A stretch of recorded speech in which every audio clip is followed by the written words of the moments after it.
சொந்தக்காரர்கள் ஒரு அவசரம் என்றால் உதவுகிறார்களா? இன்னைக்கு இருக்கிற சூழல்ல நான் சொன்ன ஒரு 60 பேர் தொடர்ந்து போக சொன்ன ஒரு 60 பேர் ஒரு 2 கிலோமீட்டர் நீளம் 2 கிலோமீட்டர் அகலத்துல ஒரு வேட்டையாடணுங்கிற ஒரு காரணத்துக்காக கோஆபரேட்டிவா இருக்கிறாங்க. ஏன் ஃபேமிலி மனுஷனுக்கு மட்டும் வந்தது, மாட்டுக்கு ஏன் இல்லை ஃபேமிலி, சிங்கத்துக்கு ஏன் இல்லை ஃபேமிலி? சிங்கம்லாம் ஒரு பிரைடா தான் இருக்கும். புலிக்கு ஏன் இல்லை, மனுஷனுக்கு ஏன் வந்ததுன்னா மனுஷனுக்குள்ள ஒரு பயம்.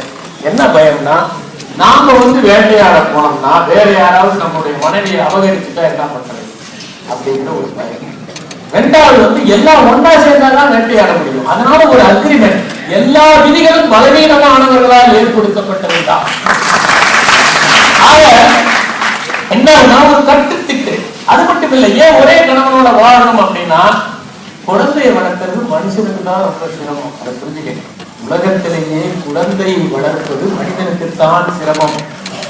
அவன் கிட்டத்தட்ட ஒரு 6-7 வருஷம் அந்த குழந்தைய ஒரு நல்லபடியா ஓரளவுக்கு நடக்கிற மாதிரி சிந்திக்கிற மாதிரி கொண்டு வரணும். ஒரு குழந்தையினுடைய மற்ற எல்லா விதங்களையுமே பிறக்கும் போதே மூளை நல்லா வளர்ச்சி ஆயிடுது. ஆனா மனிதனுக்கு பிறக்கும் போது 23% தான் மூளை வளர்ச்சி. அப்புறம் கொஞ்சம் கொஞ்சமா வளருது. 23 வயசுலதான் மூளை முழுமையாக வளர்ச்சி பெறுகிறது. அதுக்குள்ள அவன் கல்லூரி படிப்பு முடிச்சிடலாம். மூளை முழுமையாக வளர்ச்சி அடைவதற்கு முன்பே ஒருவன் கல்லூரி படிப்பை முடித்து விடுகிறான். ஆக அவனுக்கு ஒரு தேவை இருக்கிறது. அந்த தேவை என்னன்னாங்க, நாம எல்லாம் ஒன்னா சேர்ந்தாதான். அப்ப ஒரு கடவுள் இருந்தால்தான் அந்த குழந்தையின் மீது பாசம் செலுத்துவான். ஆக ஃபேமிலிங்கிற ஒரு கான்செப்ட் எதுக்குன்னா, குழந்தையை வளர்ப்பதற்கு சிரமம். நாம 2 பேரும் சேர்ந்து ஒத்துழைப்பு பண்ணாதான் வளர்த்த முடியும். அப்ப இன்னொரு கான்செப்ட் என்னன்னா, இந்த கணவனை எப்போதும் தன்னிடம் வைத்துக் கொண்டிருக்க வேண்டும் என்றால் ஒரு குறிப்பிட்ட காலம் மட்டுமல்ல, எல்லா காலங்களிலும் இவர்கள் இருவரும் சேருவதற்கான ஒரு சூழலை இயற்கை இன்னொரு இயற்கையான ஒரு தன்மையை விதிச்சிருக்கு. அது என்னன்னா, பெண்களுக்கு மட்டும்தான் மெனோபாஸ்ங்கிற வேற எந்த விலங்குக்கும் கிடையாது. ஏன்னா ஒரு குழந்தை பிறக்கும் போது எவ்வளவு வெயிட், 3 கிலோ வச்சுக்கோங்க. தாயினுடைய வெயிட் 50 கிலோ, 6%. ஒரு யானையினுடைய வெயிட் 5000 கிலோ, அதனுடைய குட்டியினுடைய வெயிட் 50 கிலோ, 1%. யானை வெயிட்டை விட அதிகமான வெயிட்டை ஒரு தாய் தன் வயிற்றில் தாங்குகிறார். அதுக்கப்புறம் கவனிக்கிறார். எனவே இவர் தொடர்ந்து குழந்தை பெற்றால் பெண் என்கின்ற இனமே அழிந்து விடும் என்பதற்காக இயற்கை கொடுத்த சீதளம் தான்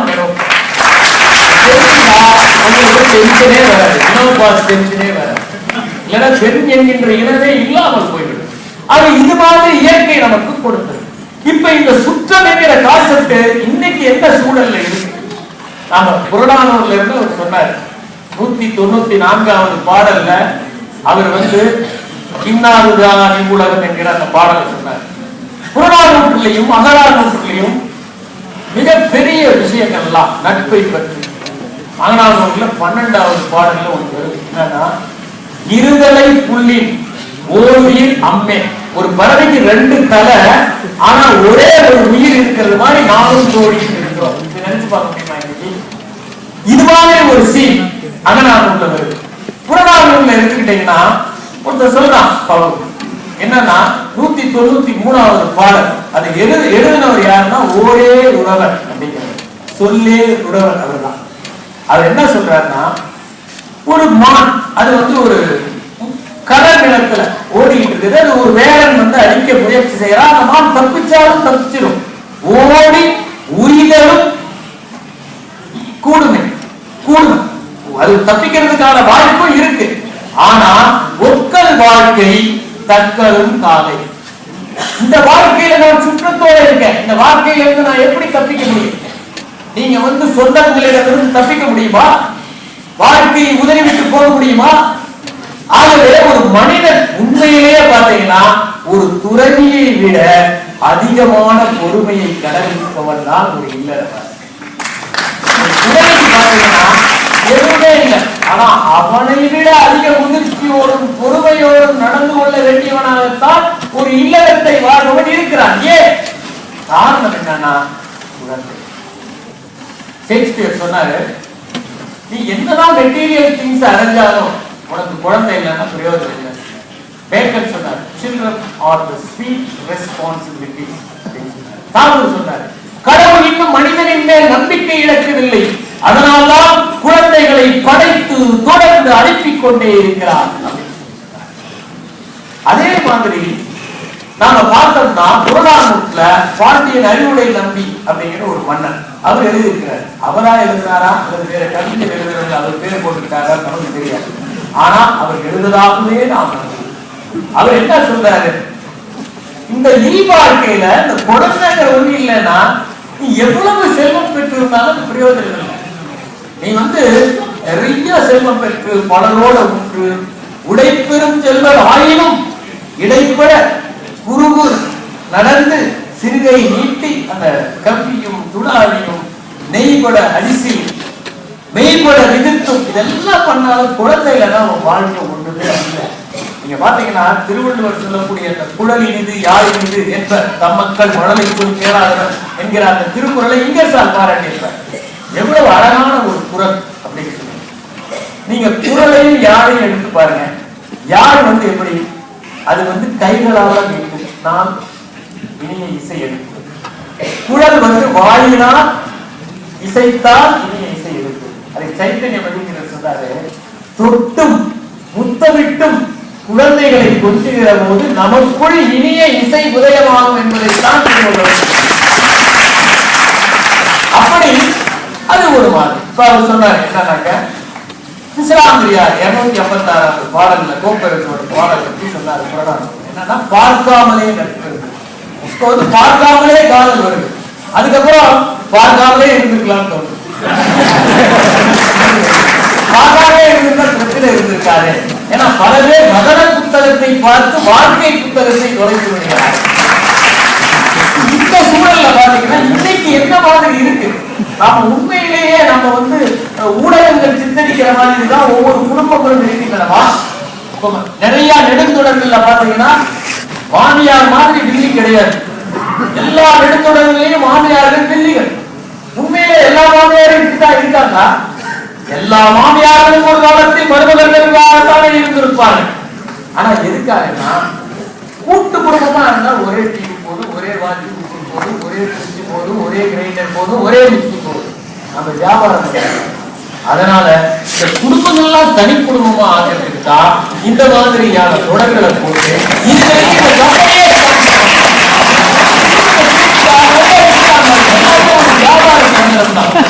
பாத்தீங்கன்னா ஒரு தன்னை போய் சொல்றான், அப்பா கிட்ட பையன் கேட்கிறான், அப்பா நான் கண்ணாடி விற்க போறேன், எப்படி விற்கிறது? முதல்லப்பா கண்ணாடியை போடு, நல்லா தெரியுது, நல்லா தெரியுதான்னு கேட்டு அவங்க உடனே எவ்வளவு விலை சொல்லுவாங்க. நீங்க அவங்க கண்ணையே பார்த்துட்டு 500 ரூபான்னு. அவங்க ஒன்னும் ரியாக்ஷன் காமிக்கலன்னா பிரேம மட்டும் அப்படின்னு. அப்ப அவங்க சொல்லுவாங்க அடுத்தது ரியாக்ஷன் கட்டினா 750 ரூபா ஆகுங்க அப்படின்னு. உடனே அவங்க அப்படியே இன்னமும் ரியாக்ஷன் காமிக்காம ஒரு லென்ஸுக்கு மாட்டுங்க அப்படின்னு. அப்புறம் 1000 ரூபான்னு சொல்லு வித்து 500 ரூபாய்க்கே ரியாக்ஷன் காமிட்டாங்க, 500 ரூபாய்க்கு வித்து. இது மாதிரி ஒரு வியாபார டெக்னிக் தான் இந்த மாதிரி.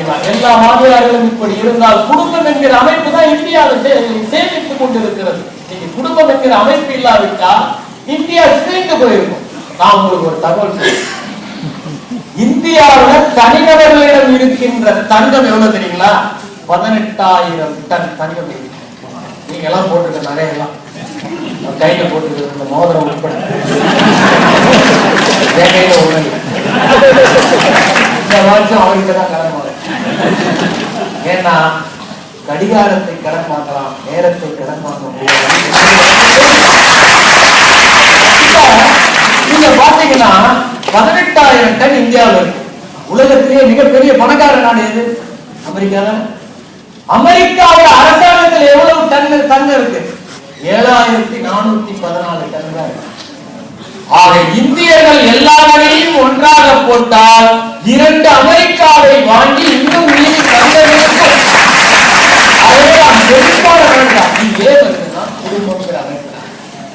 மற்ற உலகத்துல எல்லாத்திலையும் பொருளாதார வீக்கம் ஏற்பட்ட போது இந்தியாவில் ஏன் பொருளாதார வீழ்ச்சி ஏற்படல? தாய்மார்கள் கடும் டப்பாவில் சேமிச்சாங்க, மெழுகு டப்பாவில் சேமிச்சாங்க, சிறுவாட்டு காசு வச்சிருந்தாங்க. இன்னமும் அந்த குடும்ப உணர்வு தான் நம்மளை சேகரிச்சுக்கிட்டு. இல்லைன்னா இன்னைக்கு குடும்பம் இல்லாமல் இருந்தால் நம்முடைய பொருளாதாரமே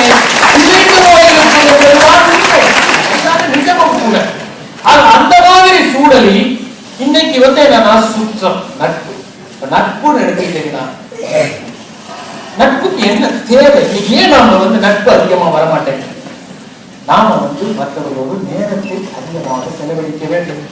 அப்பாவும் பையனுக்கு அதிக நேரத்தை செலவழிக்க முடியும். குவாலிட்டி டைம் ஸ்பெண்ட் பண்றாங்களா? கிடையாது.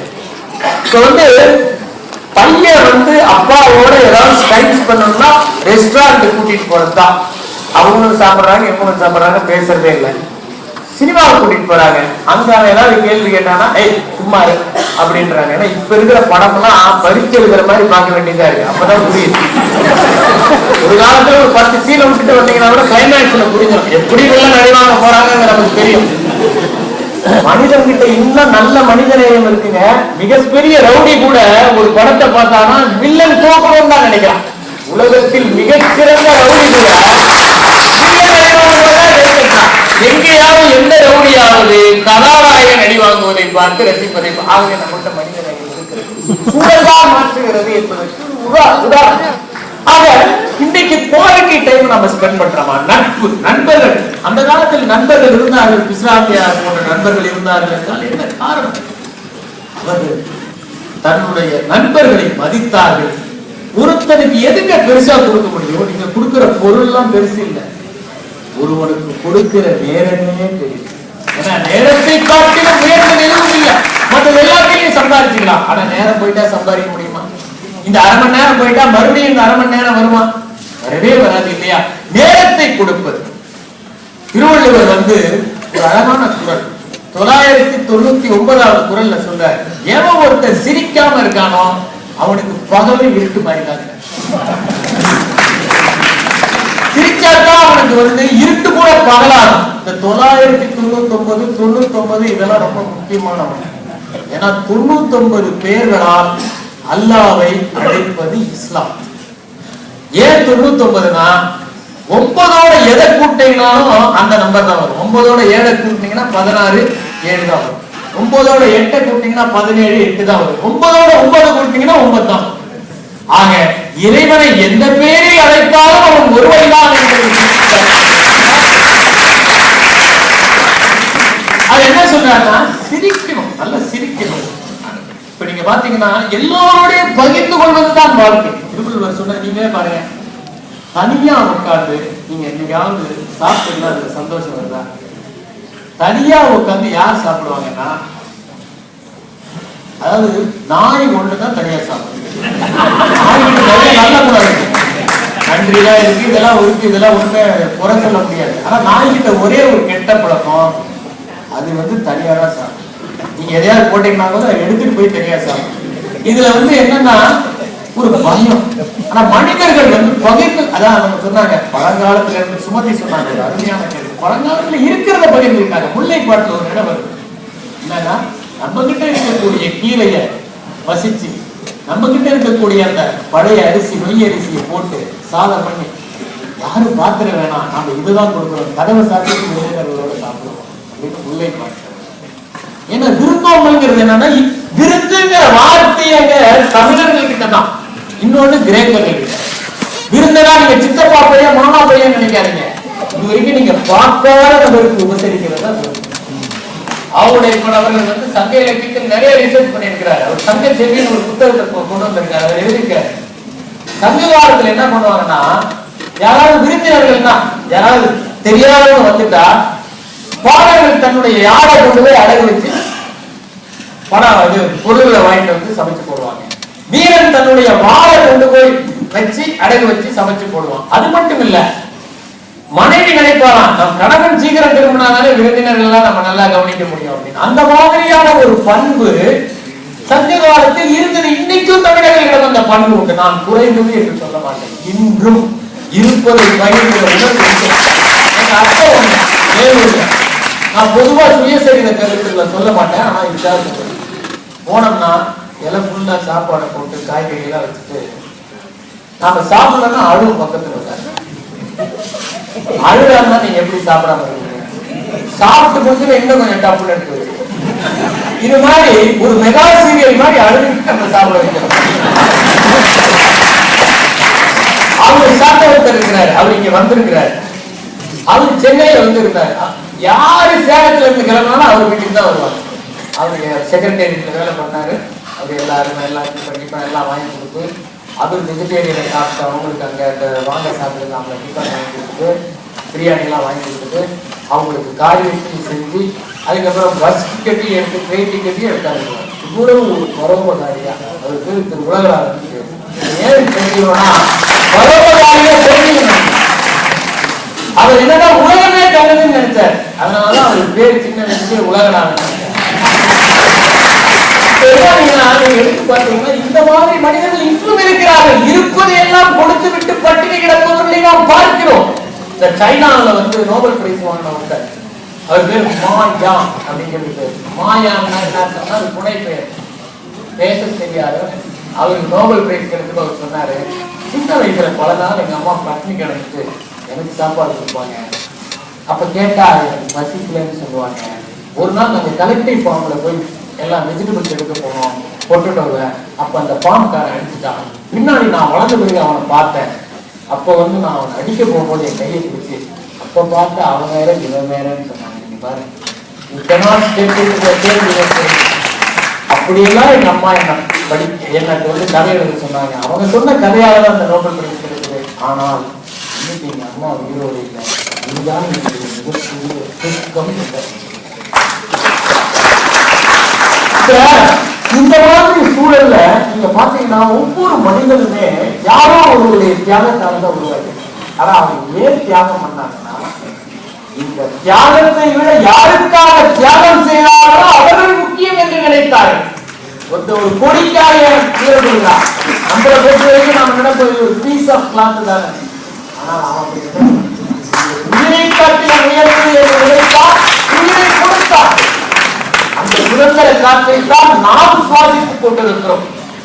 ஆக இந்த சுற்றம், நட்பு இதெல்லாம் என்னன்னா ஒரு தியாகத்தின் அடிப்படையில். காலம் வந்து எல்லாத்தையும் அது எல்லாரையும் சாப்பிடும். அது போலதான் ஒரு மனிதன் ஆக்கம் இருப்பவோ அப்படிதான், அவனதான் ஆக்கம் வந்து அடையும் என்று சொன்னான். அதற்குதான் காலத்தை உதாரணமாக சொன்னான். இன்றைய சூழலில் சுற்றம், நட்பு ஆகியவற்றை பேணி காப்பதில் சில சிரமங்கள் இருக்கின்றன. அவங்க சொன்ன மாதிரி இன்னைக்கு பொருளாதார சூழல் இருக்கிறது. இப்போ ஒரு காலத்துல பாத்தீங்கன்னா நம்ம வீட்டுக்கு வரவங்க என்ன பண்ணுவாங்க, எல்லாருமே சேர்ந்து சமைப்பாங்க. வீட்டுக்கு வந்தாங்கன்னா அவங்க ஒரு காய்கறி நினைக்குவாங்க, எனக்கு இந்த குழம்பு வைக்க தெரியும், நான் வைக்கிற பாருங்க நல்லா இருக்கும் அப்படின்னு அவங்களே எடுத்து வைக்கிட்டு ஒருத்தர் வெங்காயம் நினைப்பாங்க, அது ஒருத்தர் வந்து தக்காளியை வந்து வெட்டுவாங்க, இன்னொருத்தர் பாத்தீங்கன்னா ரசம் வைப்பாங்க, எல்லாருமே பங்கெடுத்துப்பாங்க. இன்னைக்கு வந்து அந்த கல்ச்சர் போயிருச்சு. இன்னைக்கு என்ன ஆயிடுச்சுன்னா வீட்டுக்கு வரவங்க காஃபி குடிச்சா கூட அந்த டம்ளர் அங்கேயே வைக்கிறாங்க. நான் எடுத்துட்டு போக மாட்டேன், எனக்கு இது சம்மந்தம் இல்லைங்கிறாங்க, குடிச்ச டம்ளருக்கு இது சம்மந்தம் இல்லைங்கிறாங்க. இது மாதிரி ஒரு சூழல். ரெண்டாவது, ஒரு காலத்துல திருமணம் வீட்டுல நடக்கும். அந்த சொந்தக்காரங்க வீட்டுல எல்லாம் போய் படுத்துக்குவாங்க. படுக்கிறது முக்கியம் இல்ல, பகிர்ந்துக்கிறது தான் முக்கியம். வரும்போதே எங்க வீட்டுல ஏசி இருக்கா, பாத்ரூம் அட்டாச்சா அப்படிங்கிறாங்க. அது மாதிரி வீட்டுல எல்லாம் எத்தனை பாத்ரூம் அவன் அட்டாச் பண்ணுவான். அவனே ஏற்கனவே டிட்டாச்சா இருக்கான், அவன் வர கம்மி. அதனால இப்ப மண்டபத்துல வச்சிருக்காங்க. இவங்களும் வந்துட்டு சிரிச்சுட்டு அவர் சொன்ன மாதிரி பொக்கே கொடுக்குறாங்க, மோகனம் கொடுக்குறாங்க. அது என்னன்னா, காதுல உங்களுக்கு பூ வைக்க முடியாதனால இவர்கள் உங்கள் காதில் பூ வைக்க போகிறார்கள். பொக்கே வச்சு என்ன பண்ண போறீங்க, வாசல் அழகா பண்ண வேண்டியதுதான், வேற எதுவும் பண்ண முடியாது. ஏன்னா அது மேல ஒரு புத்தகமாவது கொடுக்கலாம், அவர் படிப்பாங்க படிக்கிற என்னன்னா பொக்கே கல்ச்சர் வந்துருச்சு. எல்லாரும் ஆண்கள் பொக்கே வச்சுக்கிறாங்க. கல்யாணம் அடிப்பேன், அது ஆர்டிபிஷியல் அவ்வளவுதான். நீங்க சாப்பிட்டு தாங்க போகணும், சாப்பிடாம போவீங்களா ஆர்டிபிஷியல் போகலாம். ஏன்னா அடுத்த கல்யாணம் எங்களுக்காக அண்ணா நகருக்கு போகணும். என்னன்னா கல்யாணம் என்னன்னா வாங்க, ஏன்னா இது அழைப்புதல் கூட இல்லை. இப்ப நிறைய எங்க டிரைவர் சொல்லுவார், நாங்க நோட்டீஸ் கொடுக்கணும். அதாவது நோட்டீஸ்க்கும் அழைப்புதல் கொடுக்க, இவங்க ரெண்டு பேரும் நாளைக்கு போனா இவங்க கல்யாணம் பண்ணிட்டாங்க, கண்டபடி பேசாது. ஹஸ்பண்ட் அண்ட் வைஃப் தான் notice. It is information, not invitation. அது மாதிரி எங்க இந்த ஒற்றுது. இனிமேலாவது நாம வந்து திருமணங்களை வந்து மனிதர்கள் சேருகிற ஒரு இடமாக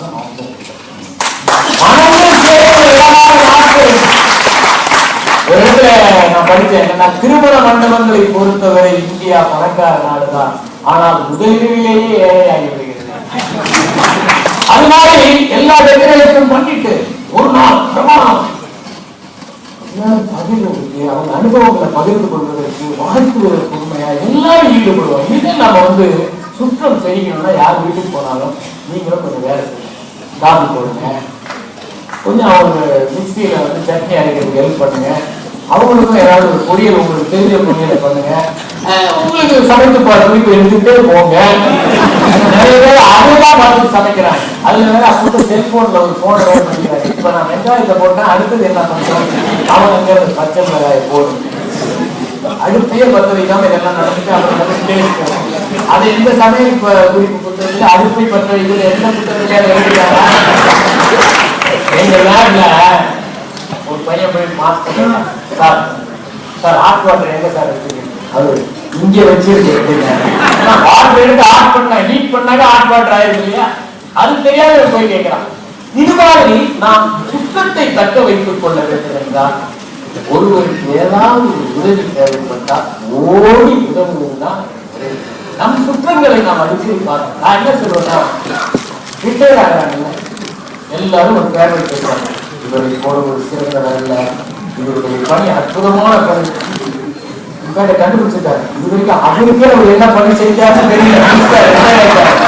இவங்க அற்புதமாக பணி செய்வார், அவர் கோப்புகளை பார்த்து அவற்றை விரைவாக அனுப்புவார். அதனால்தான் நம்ம ரொம்ப ஸ்லோ சார் அப்படிங்கிறாங்க. இப்ப என்னன்னா ரிட்டையர் ஆகிறாங்க எல்லாம் வாபஸ் வாங்கிக்குவாங்க. கேட்டாங்க, அவர் செத்து போயிட்டாரு, அவரை பத்தி என்ன நினைக்கிறீங்க? அவர் மேன்மையானார், அவரை போல நல்லவர் இல்லை, ஆனால் ஒரு நிபந்தனையோட அவர் செத்து போயிருந்தாதான் இது போதும். அது மாதிரி சொல்லக்கூடிய சூழல் இருக்கு. நான் என்ன சொல்றேன், ரிட்டையர்ட் ஆனவங்க ஒரு வாரத்துக்கு போட்டு நல்லா இருக்கீங்களான்னு கேட்கலாம், வயசானவங்க நல்லா இருக்கீங்களான்னு கேட்கலாம். இதை கேட்டாலே சுற்றம் நல்லா இருக்கும். இப்ப என்னன்னா ஏதாவது ஒரு சம்பவம் இருந்தா தான் பேசுறோம். யாராவது எதிர்முனையில போன் பண்ணா பயமா இருக்கு, ஏதாவது இடம் கொடுத்துருக்காங்க. காலையில 6 மணிக்கு எந்த போன் வந்தாலும் நீங்க பயந்துட்டு தான் இருக்கு. ஏன்னா நல்ல விஷயத்தை ஷேர் பண்றதே இல்லை. அப்படியே பண்ணாலும் என்னன்னா நல்ல விஷயத்தை எப்படின்னா ஒரு வாரம் கழிச்சு நீங்க தூங்கிட்டு இருக்கும்போது எடுத்து அதை படிச்சே மாட்டோம். ஆனா இந்த மாதிரி விஷயங்கள் இன்னைக்கு ஏன் நல்லதை பகிர்ந்து நம்ம எல்லாரும் என்னைக்காவது காரியம் இல்லாம பேசுறோமா? போன்ல இளைஞர்கள் தான் அலைபேசியில காரியம் இல்லாம பேசுறாங்க. கொஞ்சம் முதிர்ந்தவர்கள் யாருமே காரியம் இல்லாம பேசுறது என்னன்னா அந்த சுற்றங்கிறது சுருங்கி கொண்டிருக்கிறது. சுற்றம் சுருங்குகிறது என்ன ஆகுதுன்னா அந்த செல்ஃபிஷ்னஸ் பண்றது. என்ன ஆகுதுன்னா ஃபேமிலிக்குள்ளேயே ஒரு ஈகோ. ஒரு பொண்ணு சொல்ல ஜட்ஜ் கேட்கிறாரு, ஏமா ஃபேமிலி பொண்ணு ஏமா டிவோர்ஸ் அப்ளை பண்ணிருக்காரு? என்ன மிஸ் அண்டர்ஸ்டாண்டிங்? அவரு சர்ச்சில் ரெஜிஸ்டர்ல என் பேரை விட தான் பேரை பெருசா எழுதினாரு, அதனாலதான் நான் விவாதம். எவ்வளவு ஈகோ, அவ்வளவு ஈகோ. கல்யாணம் ஆனவங்க மதர் இன் லாஸ், அதாவது இன்லாஸ் பிகம் அவுட் லாஸ். இதெல்லாம் எதனால தன்முனை? இந்த தன்முனை தவறு செய்யறத எழுதினால நம்ம குழந்தை தவறு செஞ்சா நம்ம குழந்தைங்க எத்தனை தப்பு செஞ்சிருக்கு, வயசானவங்களும் குழந்தைங்க. அதனாலதான் ஷேக்ஸ்பியர் செகண்ட் சைல்ட்ஹுட் அப்படின்னு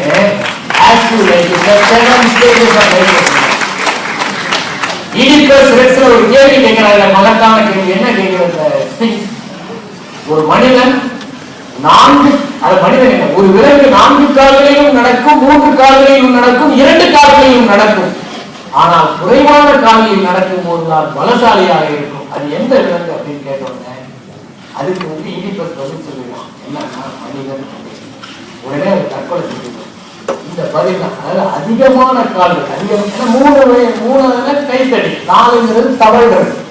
அப்ப அதிகமான கைத்தடிகள் வைத்திருப்பவர்கள் எல்லாம் பலவீனமானவர்களே, கைத்தடிகள் இல்லாமல் இருப்பவர்களே உறுதியானவர்கள்.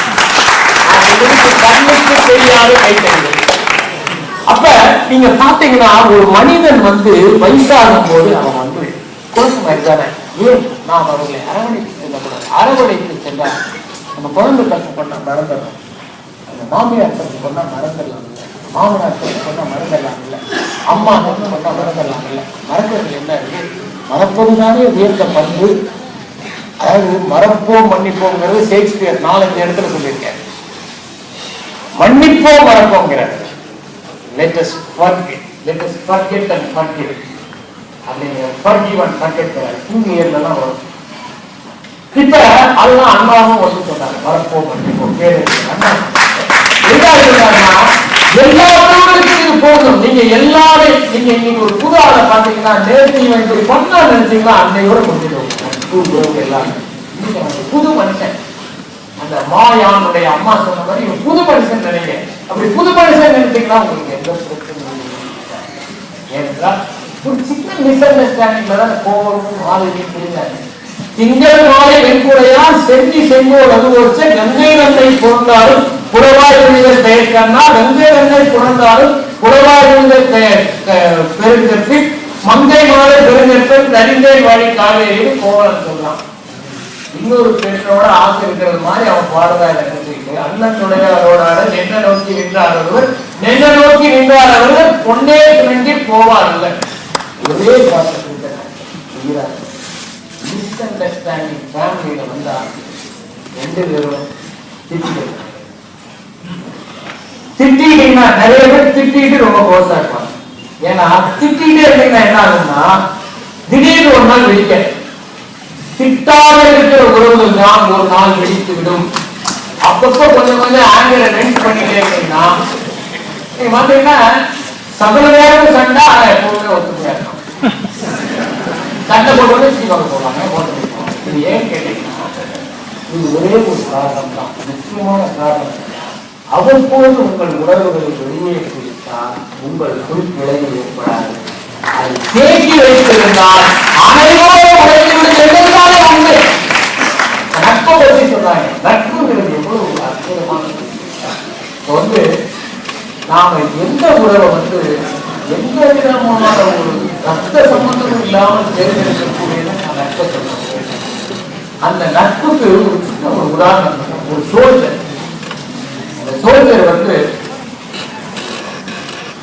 ஃபைட் பண்ணிட்டு இருக்கிறாங்க ஃபர்ஸ்ட் வேர்ல்டு வார்ல. திடீர்னு அவன் நண்பனுடைய குரல் கேட்குது, அவன் விழுந்துடுற அதிகாரிப்பட்டு இவனா அடிக்கப்படுறான். அப்போ வந்து கமாண்டர் சொல்றான், தயவு செய்து நான் போய் நண்பனை பாக்குறேன், நோ மேன் லேண்ட்ல போய் பாக்குறேன் அப்படின்னு. அவர் சொன்னாரு, அவன் எப்படி செஞ்சு போயிட்டான், நீ போய் பாக்குறேன். இல்ல இல்ல நான் போறேன்னு போன உடனே அவன் சொன்னான், நீ வருவேன்னு எனக்கு தெரியும் அப்படின்ட்டு உயிரை விட்டுறான். இன்னும் திரும்பி வந்தானே எப்படி இருந்தா அவன் செத்துட்டான் பாத்தியா அப்படின்னு அவர் சொன்ன சொல்றான். ஆனா அவனுடைய எதிர்பார்ப்பு பொய்யாகாம நான் போனேன். எந்த உறவை நான் விட முடியும்? எல்லா உறவும் தாழ்ந்து என்கிற உறவுல தான் ஆரம்பம். ஒரு பையன் கிளாஸ் ஸ்கூல்ல படிக்கும்போது போய் அவங்க அம்மா அந்த அம்மாவுக்கு ஒரே ஒரு கண் பையன் இருக்காங்க. ஏன் ஒரு கண்ணோட வர எல்லா பசங்களும் கிண்டல் பண்றாங்க, ஒத்த கண்ணு அம்மாவை. அப்புறம் இன்னொரு நாள் ஏதோ நோட் புக்கை மிஸ் பண்ணிடலாம் கொண்டு போய் கொடுக்குறாங்க. என்ன அன்னைக்கு வந்து திட்டான், நீங்களாம் உயிரோடு எடுத்துக்கிறதுல சாங்கலாம், ஏன் மறுபடியும் உயிர் எடுக்கிற எல்லா பசங்களும் எனக்கு கிண்டல் பண்ணாங்க. அந்த அம்மா நைட்டுலாம் அழுது. அதுக்கப்புறம் அவன் படிச்சு முடிச்சுட்டு வெளிநாட்டுல போய் கேட்கலாம், குழந்தைங்கலாம் இருக்குது. திடீர்னு ஒரு நாள் கதவு தட்டப்படுது. கதவு திறந்து பார்த்தா இந்த அம்மா நின்றுட்டு இருக்கு. இதை பார்த்தோன்னா குழந்தைங்க மீனிங் கட்டணும்னா அந்த அம்மா நான் தவறான முகவரிக்கு வந்துட்டு போட்டுக்கணும். அந்த குழந்தைங்க விட்டுட்டாரு. என்ன அவன் சொன்னான், எதுக்கு இந்த ஊருக்கு வந்து என் உயிர் எடுக்கிறேன், நல்லா இருக்கேன்னு பார்க்கறதுக்கு வந்தேன் அப்படின்னு சொல்லி. அதுக்கப்புறம் என்ன ஆச்சுன்னா இன்னும் அழுகுனை வீட்டுக்கு ஸ்கூலுக்கு வரான். அப்ப ஸ்கூலையும் பார்த்துட்டு நான் வளர்ந்த வீட்டையும் பார்க்கலான்னு வந்தா அப்பதான் உயிர் போயிருக்கு அவங்க அம்மா. அந்த அம்மாவுடைய கையில ஒரு காகிதம் பிரிச்சு பார்த்தா அது இருக்கு, மகனே நான் ஒற்றை கண்ணுடன் இருந்ததா உனக்கு எப்போதும் வருத்தம் என்பது எனக்கு தெரியும். இந்த நேரத்தில் நான் உனக்கு ஒரு உண்மையை சொல்ல வேண்டும். 2 வயது இருக்கிற போது ஒரு யுகத்தை நீ உன் ஒரு கண்ணை இழந்து விட்டாய். ஒரு கண்ணோடு நீ இருக்கக்கூடாது என்பதற்காக என்னுடைய ஒரு கண்ணை அதனால்தான் எனக்கு ஒரு கண் ஏற்பட்டது. ஆனாலும் உன் கண்களின் வழியாக உலகத்தை பார்த்துக் கொள்வேன் என்கின்ற மகிழ்ச்சியை எப்போதும் நான் விரும்புகிறேன். அதை நினைத்து அவன் கதறினான். எந்த நட்பும் எந்த நட்பும் ஒரு வாரத்தில் உண்மையாகத்தான் இருக்குமே தவிர துன்பமாக இருக்க முடியாது. ஆனால் துன்பங்கள் உண்டு, தொல்லைகள் உண்டு. அவற்றை இனிமையாக மாற்றிக் கொள்வதற்கு நாம் முதிர்ச்சியை வளர்த்துக் கொள்ள வேண்டும். எப்போது நாம் முதிர்ச்சியை வளர்த்துக் கொள்கிறோமோ அப்போது எல்லா உறவுகளுமே தாங்களாக தம்மை சமர்ப்பிக்கிறது. நீங்க யாராவது பார்த்து சிரிங்க, அவங்க உங்களை குறைக்க முடியுமா? நான் சிரித்தால் எதிரே வருபவர்கள் சிரித்துத்தான் வர வேண்டும் என்கிற விதி. ஆகவே புன்னகைக்க தொடங்குவோம், பூவுலகை புன்னகை மிகுந்ததாக மாற்றுவோம். இந்த தமிழ் புத்தாண்டில் சுற்றங்களையும் நட்பையும் ஆராய்ச்சி கற்றுக்கொள்வோம் என்பதை மாற்றி